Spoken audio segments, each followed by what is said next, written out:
উপকূলীয় জেলা পিরোজপুরের ইন্দুরকানীতে বঙ্গোপসাগরের সৃষ্ট নিম্নচাপের প্রভাবে হঠাৎ জোয়ারে প্লাবিত হয়েছে বিস্তীর্ণ জনপদ।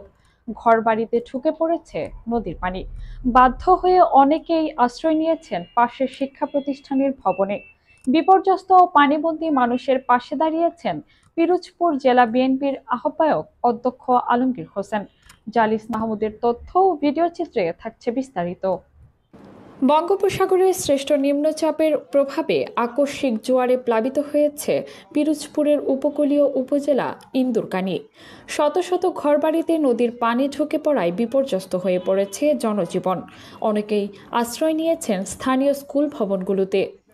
এই চরম দুর্দিনে পানিবন্দী অসহায় মানুষের পাশে দাঁড়িয়েছেন পিরোজপুর জেলা বিএনপির আহ্বায়ক অধ্যক্ষ আলমগীর হোসেন। রবিবার সকালে দলের নেতাকর্মীদের নিয়ে তিনি উপজেলার প্লাবিত বালিপাড়া ও চণ্ডীপুর ইউনিয়ন পরিদর্শন করেন।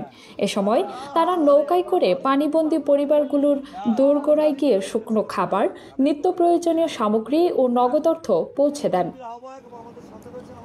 ত্রাণ বিতরণের সময় ঘর ভর্তি পানিতে সন্তান কোলে বসে থাকা মা কিংবা অসহায় বৃদ্ধের মুখের দিকে তাকিয়ে বিএনপি নেতা আলমগীর হোসেন বলেন, এটি শুধু ত্রাণ নয়, এটি আমাদের নৈতিক দায়িত্ব।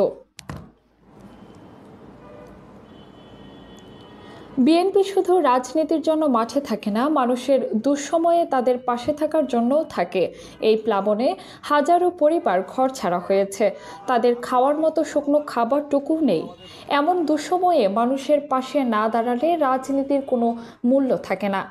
তিনি আরও বলেন, আমরা যতটুকু পারি ততটুকুই নিয়ে এসেছি। এটা যদি আপনাদের কিছুটা স্বস্তি দিতে পারে, সেটাই আমাদের বড় প্রাপ্তি। এই ত্রাণ ও অর্থ বিতরণ কার্যক্রমে আরও উপস্থিত ছিলেন ইন্দুরকানী উপজেলা বিএনপির সভাপতি ফরিদ আহমেদ, সাধারণ সম্পাদক আব্দুর রাজ্জাক হাওলাদার, সাংগঠনিক সম্পাদক এইচ.এম. ফারুক হোসেন, চণ্ডীপুর ইউনিয়ন বিএনপির সভাপতি মোহাম্মদ দুলাল ফকির, বালিপাড়া ইউনিয়ন বিএনপির আহ্বায়ক শহীদুল ইসলাম বাবুল সহ অঙ্গ ও সহযোগী সংগঠনের বিভিন্ন স্তরের নেতৃবৃন্দ। কাজী উপমা মিম, দৈনিক খোলা চোখ।